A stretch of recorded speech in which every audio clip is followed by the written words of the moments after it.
Good morning, and thank you for joining me on the Path to Liberty. I'm Michael Bolden with the 10th Amendment Center, and this is the show for Monday, July 11th, 2022. And on this episode, we're talking about usurpation, which is the founders and old revolutionaries' term for theft of sovereign power by government, which happens constantly. I'm going to start out with some tidbits from 1776 and 1796 as the bookends. It's the Declaration of Independence and George Washington's farewell address, but I'm also going to go back to the founders, I guess. We're talking about Sidney, Locke, Gordon. Plus, I'm even going to talk a little bit about some insight from Thomas Paine and even Alexander Hamilton, who was, I guess we should say, taken out by Aaron Burr today in history, July 11th, 1804. But before getting to that, first of all, a quick hello and a huge thank you to everyone for joining me here today. I really appreciate you spending some time with me, whether this is your first episode or you've been here for every single one since day one. I hope you had an awesome weekend, and this is a fun way and an interesting way to kick off your week here today. And while we allow people another minute or so to get notifications to join us on the live stream, a hello to everyone in the live chat. There's Richard Banks in Fredonia, Cheriton Farmer in Missouri, Poet Fisherman in Iowa, Liberty Revolutionary, morning to you as well. Poet says, great thumbnail for the vid. It's a fun one. I thought I would just try something a little more interesting. Dixie Strong in Bama, Cole Cochran in Mississippi, Ramon Oros here in California. I'm in L.A. I wonder what part you are. We're almost neighbors, right?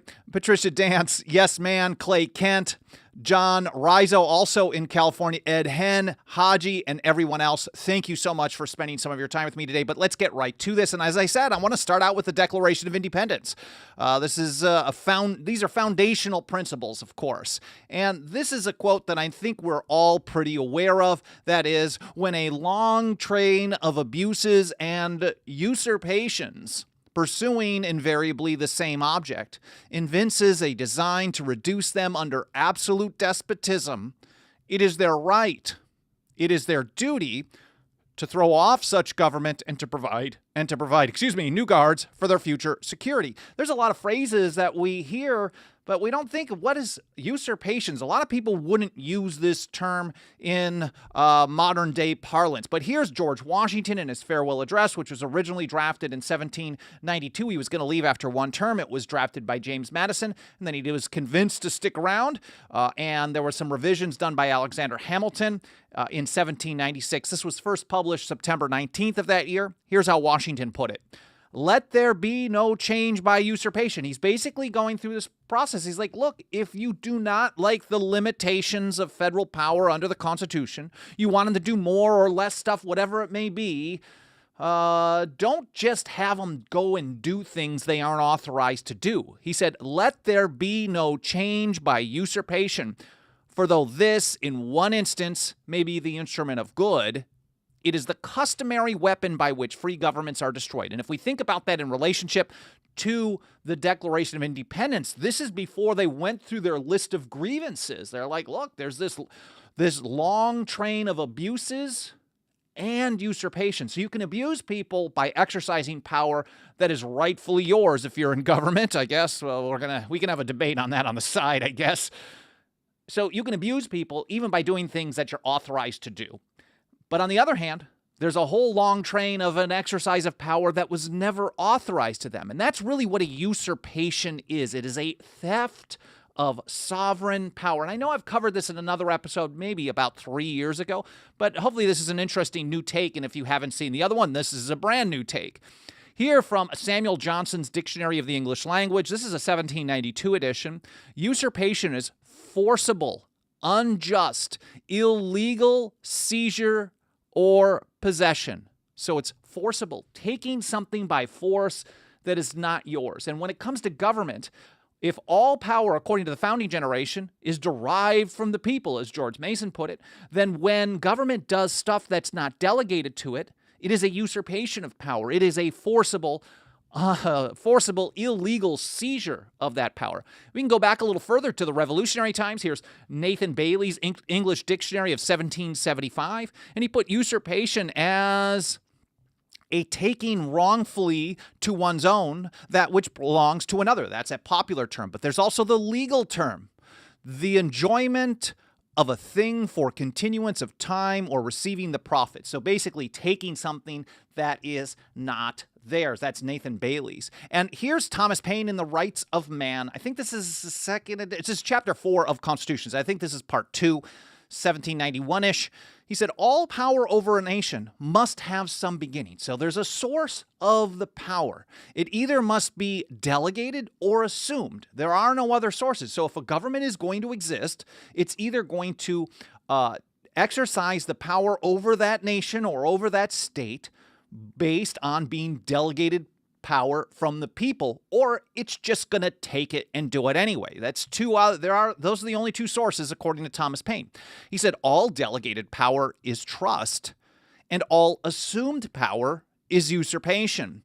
Time does not alter the nature and quality of either. So if someone had usurped power 500 years ago and they weren't supposed to have it, and the people have turned a blind eye to it for those 500 years, the time that they've been doing it doesn't make it suddenly legal. It is not now delegated power just because the people haven't been willing or aware. St. George Tucker talked about this in 1803 in a little different way. He basically said, just because the people have turned a blind eye and because they haven't been able to or unwilling or uneducated does not mean that they don't have the right to resume their sovereign power at any time. That's kind of a paraphrase, and I wasn't prepared to add that one, but I think it's a good add. So Thomas Paine, Rights of Man, recognizes that when they exercise power that they're authorized to, they're exercising power under a trust, a delegation, an authorization. But as soon as they do anything outside that, it is a usurpation. It's theft of power from the sovereign people. And we can go all the way much further back to the founders, people like Algernon Sidney, who wrote his book, Discourses Concerning Government. It wasn't even going to be a book. I'm not sure. Well, we don't really know. He wrote it around 1680, 1681. It was found in a illegal search, a warrantless search of his home. He had never published it. It was illegal to write the things about the power of the king, about delegated and reserved powers. Maybe he was the original 10th or even before Patrick Henry or Thomas Jefferson and others. But he wrote this and he was executed for merely writing things in his private home and having them found by government because he was saying things that the people in power didn't like. So he was considered a very, very important figure to the founders and the old revolutionaries. Here's how Algernon Sidney put it. This was, I think, finally published after they beheaded him in 1683. It was published in 1698. He says, all that belongs to the choosing and making of kings or other magistrates is merely from the people. This is kind of a precursor to all power is derived from the people, from George Mason and others. And he said, all power exercised over those people, which is not so, is usurpation and tyranny. Now, Sidney takes a stronger position on this than some others. Maybe Locke. We'll get to Locke in just a moment, a few years after this. But Sidney's basically taking the position, as soon as they usurp power, as soon as they exercise any power that is not authorized to them, this isn't just a theft. This is the definition of a tyranny. So if you have a long train of abuses and usurpations, you are living under a state of tyranny, according to the Declaration of Independence and the founders like Algernon Sidney. Here's John Locke from his two treatises in 1691-ish. Depends on which version you get. It could have been 1692, something like that. Anyway, so here he is, chapter 17 of usurpation, section 197. He says, as conquest may be called a foreign usurpation, because that was the type of usurpation they were probably talking about in many situations back in the 17th century, was like, a king took over, you have the Stuarts and all that stuff. So a conquest by a foreign power is a foreign usurpation. He says, so usurpation is kind of a domestic conquest. It is a conquest. It's a tyranny in and of itself. He says, with this difference that a usurper can never have right on his side, it being no usurpation, but where one is got into the possession of what has another right. In other words, it doesn't matter how long, if they have the power that they're not authorized to have, this is a domestic conquest. He said, if the usurper extend his power beyond what of right belonged to the lawful princes, so if someone starts doing something that someone else is supposed to do, this is usurpation. But oftentimes they go beyond that power and expand their own power because government just tends to do that. He says this is tyranny added to usurpation. So for Locke, it's a little different than how Sidney put it. Sidney said, as soon as they usurp power, this is a tyranny. Locke thought they were two different things. Usurpation is one thing, exercising power you're not authorized to exercise, and then when you go beyond those limits, then that is tyranny added to usurpation. Here's Thomas Gordon writing in Cato's Letters number 75, May of 1722. He said, "A nation has but two sorts of usurpation to fear, one from their neighbors, that's the foreign conquest, and another from their own magistrates. Nor is a foreign usurpation more formidable than a domestic." So Gordon is making the case that a domestic conquest is more dangerous, more formidable than the one from outside the country. He says, which is the most dangerous of the two by being hardest to remove? You get convinced that this is of your own doing. This is all okay. How do you get rid of your own usurper?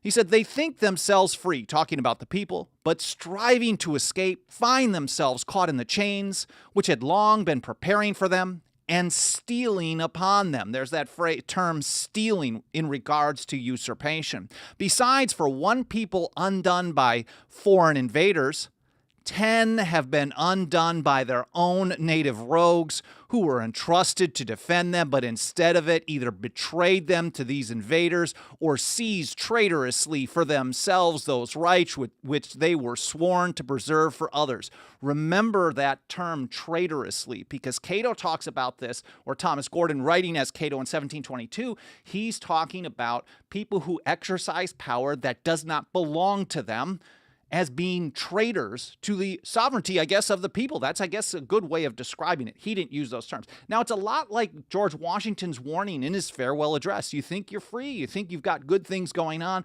but in the end, you're really, really in chains. And if you think about it, the entire revolution, the American Revolution, which was a change a radical change in the views, the religious and political sentiments of the people, as John Adams described it many times later in his life, was about usurpation, arbitrary power, unlimited power. Of course, we have in 1761 the writs of assistance, where James Otis gave his, I think it was like a 5-hour oration against it. And John Adams called James Otis's speech the beginning of the controversy between the colonies and Great Britain. He said, "An act against the Constitution is void." I'm wearing it as a t-shirt today. If you want to pick that up, it's shop.10thamendmentcenter.com. So that's really kind of the beginning. Or Thomas Jefferson considered the beginning of the revolution, not the war for independence, but the revolution being the preparation and passage of the Stamp Act. And then, of course, he was there as a young man watching Patrick Henry's fiery oration in support of his Virginia resolutions against this, or Virginia resolves against the Stamp Act. And he took the position that only the colonial legislature could implement that kind of tax. Anything else was an unconstitutional usurpation of power. He didn't use the term usurpation, but this is how everyone understood it. And then in 1766, they repealed the Stamp Act and passed the Declaratory Act at the exact same time. They passed one, and then right afterwards, it was a stick it to you. And that's how Thomas Paine described it in a letter to the Abbé Raynal in 1782. He said, if then the Stamp Act, I should pull this up on the screen so you can read along. I'm not sure how many people read along, but it's helpful for me too. If then the Stamp Act was an usurpation, I'm not sure. I always got to say a usurpation. If then the Stamp Act was a usurpation of the Americans' most precious and sacred rights, the Declaratory Act left them. Again, I should just quick aside here. They're talking about an exercise of power being a usurpation of precious and sacred rights, because the founders and old revolutionaries considered one, not just individual rights like the right to keep and bear arms and the right to free speech and free thought and trial by jury and all that, but they also recognized as one of their most sacred rights the right of local self-government.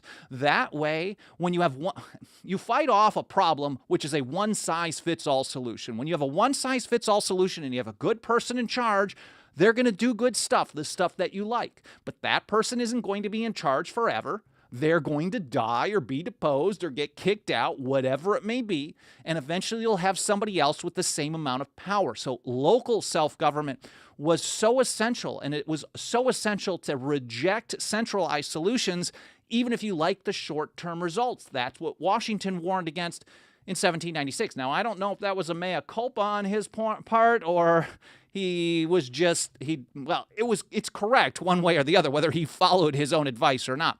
So here's Payne. If then the Stamp Act was a usurpation of the Americans' most precious and sacred rights, the Declaratory Act left them no rights at all and contained the full-grown seeds of the most despotic government ever exercised in the world.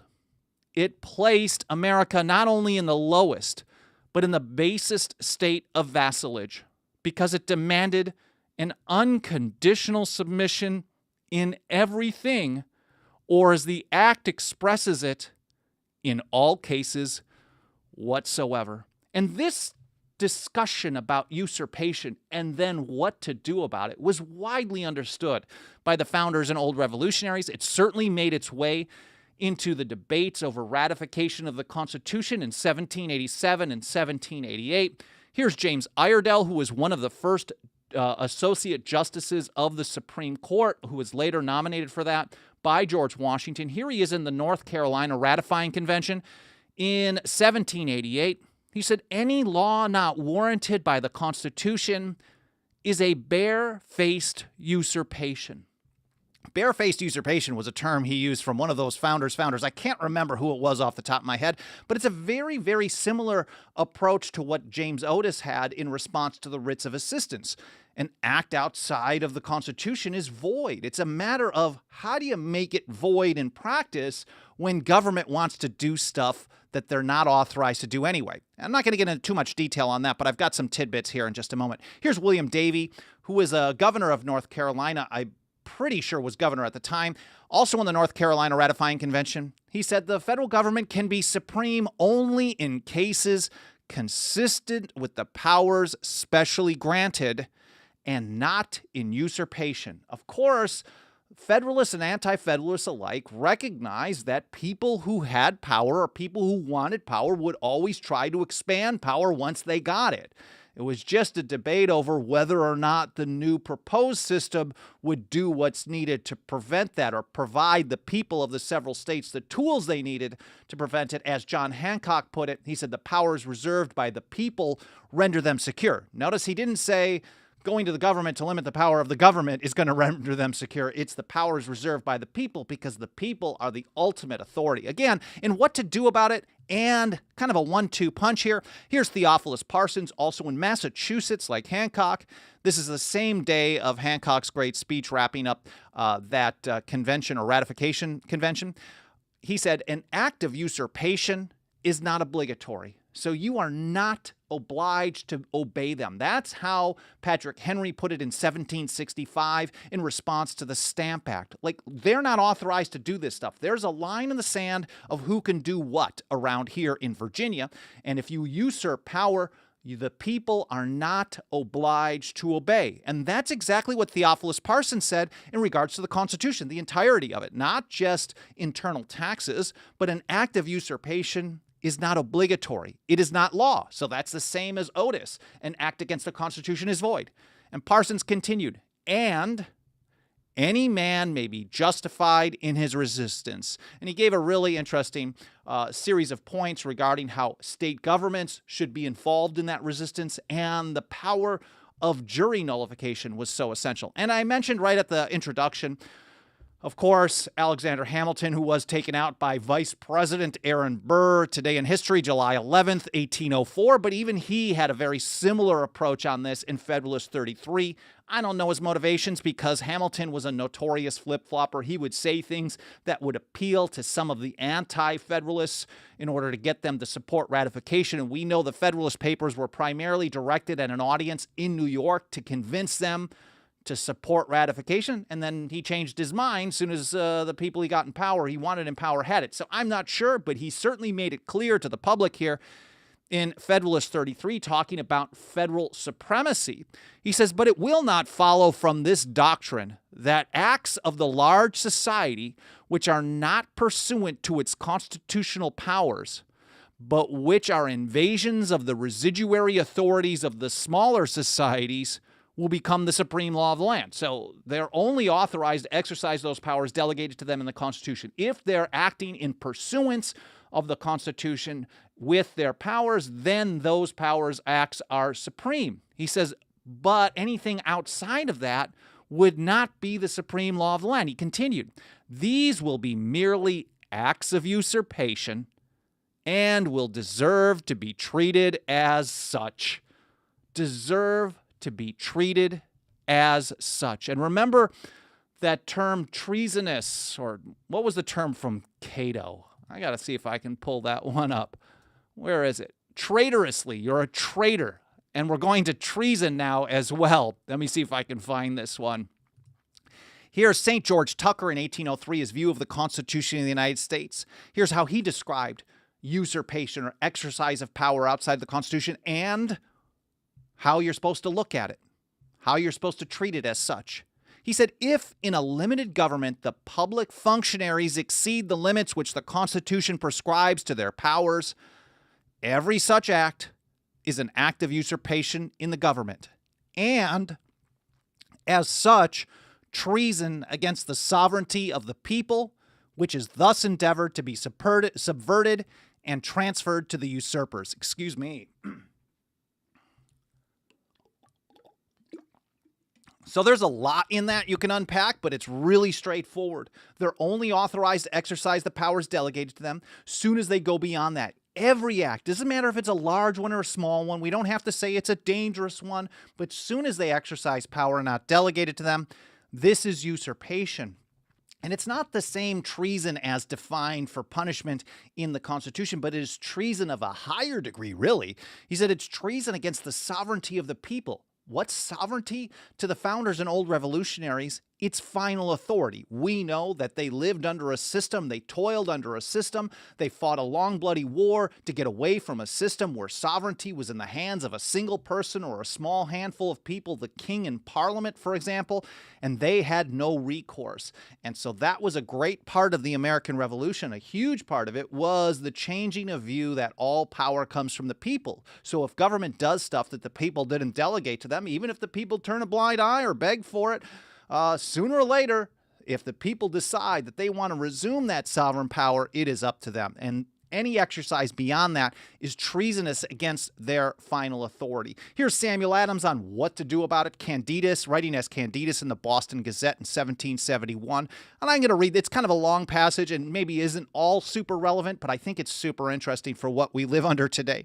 He said, if a minister shall usurp the supreme and absolute government of America and set up his instructions as laws in the colonies, and their governors shall be so weak or so wicked as for the sake of keeping their places to be made the instruments in putting them in execution, who will presume to say that the people have not a right, or that it is not their indispensable duty to God and their country, by all rational means in their power, to resist them? And he all capped that. It wasn't like an email forward, but he all capped, resist them.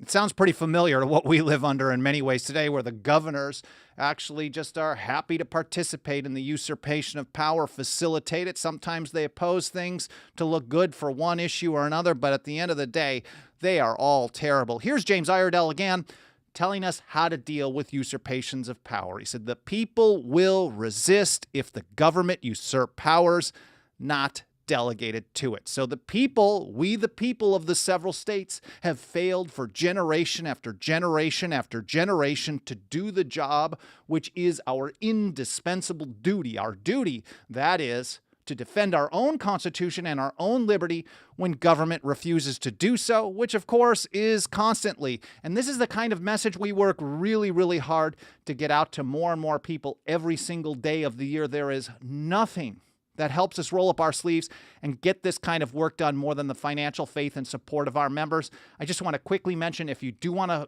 support us, you can join us for as little as $2 a month today over at 10thamendmentcenter.com/members. Again, 10thamendmentcenter.com/members. I want to take a quick look over in the live chat and see if there is any comments or questions I get to, my friend Liberty Revolutionary says dueling when men settled things like men. It's fascinating because I think it was like 1 year earlier, Hamilton's son also lost a duel and was taken out. So it's pretty interesting how that went out. And Hamilton himself, I thought of doing an episode on this. He had actually been a principal or a second in like 7 or 8 duels. This honor...